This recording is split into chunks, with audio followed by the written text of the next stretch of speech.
You know that heavy, sinking feeling of money anxiety? That creeping, quiet suspicion that you are somehow falling behind everyone else around you? Well, hello everyone and welcome to This Explainer. I'm Mason, and I like to think of myself as your friendly financial uncle.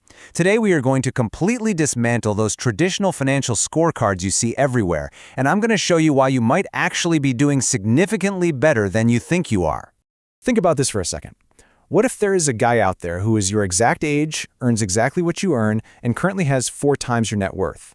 On paper, he is completely crushing you. But what if I told you that he's actually not doing better than you at all? In fact, he's doing worse. And if nothing changes, he will actually retire with less money than you, despite being 4 times ahead today. Now, I know how impossible that sounds, but let's take a look at the math and see exactly how this happens. Okay, let's dive into this with a little tale of 2 identical earners. Both of these guys are 38 years old, both make exactly $95,000 a year, and they live in the exact same city. On the left, we've got Ryan. Ryan is a renter. His entire net worth is $60,000, just sitting right there in an index fund. But Ryan is incredibly disciplined. He automatically saves 18% of his income every single year. Even so, Ryan feels like he's just drowning. Now, over on the right, we have Brian. Brian is a homeowner. He bought his house back in 2019. Between his home equity, a modest retirement account, and his checking account, Brian's net worth sits at $240,000. Do the math on that, and Brian has exactly 4.01 times Ryan's net worth today. As you can imagine, Brian sleeps just fine at night. Now, what's really fascinating is what happens when we run these two guys through those standard financial checklists you see plastered all over the internet. Does Brian have an emergency fund? Yep. Is his debt manageable? Yeah. His mortgage is cheap. Is his net worth growing? For sure. His home value shot right up. Is he above average? Comfortably. Ryan, on the other hand, well, he fails almost every single one of these traditional benchmarks. He doesn't even qualify for the home ownership test. So Ryan finishes reading these lists feeling completely defeated, while Brian feels incredibly reassured. But here's the crazy part. Mathematically, both of those feelings are entirely wrong. So to really understand why this standard advice is so deeply broken, it comes down to 2 crucial concepts: position versus flow. Every single checklist you have ever read measures your position. Things like your net worth, your account balance, those are just static photographs of where you happen to be standing at this exact second. But listen, your financial future is not determined by where you're standing. It is determined by flow. Flow is which direction you are walking and exactly how fast you're moving. Checklists basically just measure your position, which honestly often just encodes how long you've been doing the right thing, not where you are actually heading. Section 1. Debunking popular financial benchmarks and why the numbers make you feel worse than you should. Let's look at the most famous formula in personal finance, straight out of the book, The Millionaire Next Door. It says your expected net worth should be your age multiplied by your income divided by 10. Sounds simple enough, right? But let's actually audit this thing, because this formula completely ignores how long you've actually been working. The math creates some pretty absurd realities. To pass this test at age 25, you would need to have saved 78% of your income every single year since you started working at 22. Honestly, it's absolutely savage to young people. But look down at the 50-year-old. To pass, they only need a lifetime savings rate of 6.2%. The formula literally hands out a participation trophy to older folks while completely crushing the youth. It doesn't measure your discipline, it just measures how many years you've been alive. And this brilliantly illustrates another way the numbers play tricks on you: income statistics. You constantly hear that the average American salary is roughly $59,000. But that pulls you in with 19-year-old part-time coffee shop workers. The actual median for a 38-year-old is $66,000. But wait, it actually gets worse. If you look at the mean income for a 38-year-old, it jumps to nearly $87,000. Why? Well, because the top 1% of earners making $450,000 a year drag that mean wildly upward.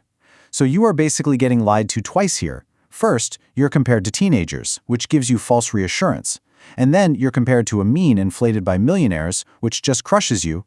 And right before we project Brian and Brian into the future, we have to talk about the most famous statistic of them all. You know the one, the claim that most Americans can't cover a $1,000 emergency. This gets cited absolutely everywhere, but if you actually sit down and read the survey, it doesn't ask if you can afford it, it asks how you would pay for it.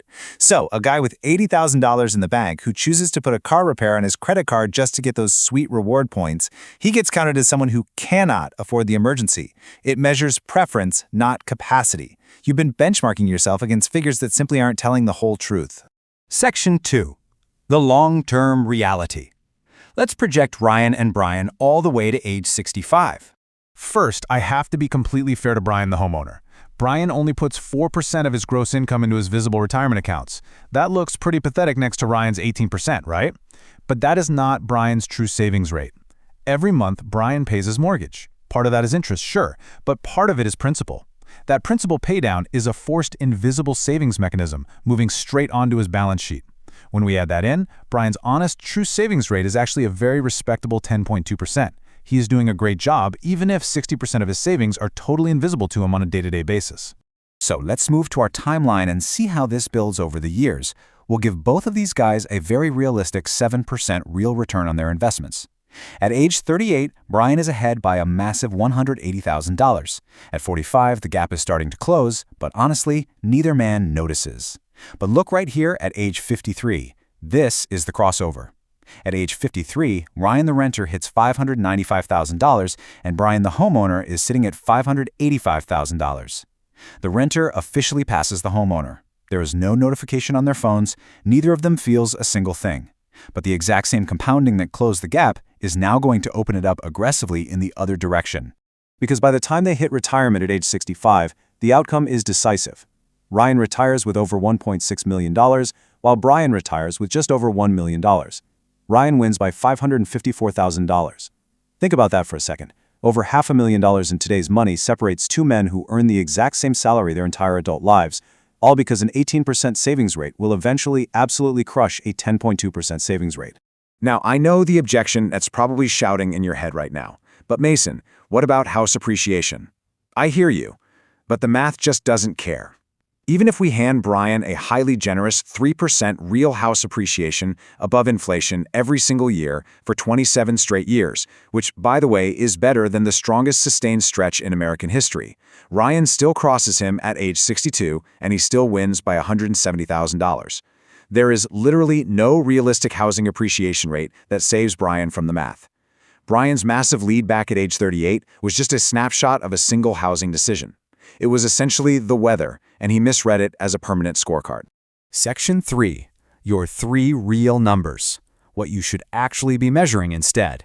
The very first concept we need to look at is what we call your liquid share. Just look at Brian. 85% of his entire net worth is tied up in the equity of the house he lives in. Only 15% is actually deployable cash or investments. Guys, a high net worth is a total illusion if you can't actually access it. You can't spend a hallway. Brian can't rebalance his kitchen into a better performing stock. If he wants to touch that wealth, he has to either sell the roof over his family's head or borrow heavily against it. Net worth that you cannot readily deploy simply isn't doing what that big number implies it's doing on the scoreboard. So here are 3 straightforward metrics we can all calculate together tonight to figure out where we actually stand. First, calculate your true savings rate. Take everything you invest plus the principal portion of your monthly mortgage payment and divide that by your gross income. This is the only variable in this whole equation you truly control. Second, calculate your liquid share. What fraction of your net worth is actually deployable right now? And third, figure out your trajectory delta.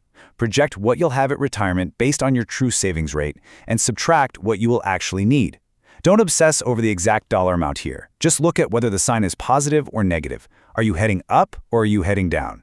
Remember, Ryan had a terrible photograph at age 38, but his direction was excellent. Brian had a beautiful photograph, but his direction was actually mediocre. It was never about whether you're doing well right now. It was always about whether you are pointed in the right direction. Listen, if you found this explainer helpful, please gently hit that like button, share this with a friend who might be stressing over their own net worth right now, and make sure to subscribe to the Dollar Playbook channel for more practical, everyday financial lessons just like this one. I'm Mason, and before you open up your banking app to check your balances again today, I want you to ask yourself, are you obsessing over a static photograph of where you are right now, or are you finally ready to take control of where you're flowing?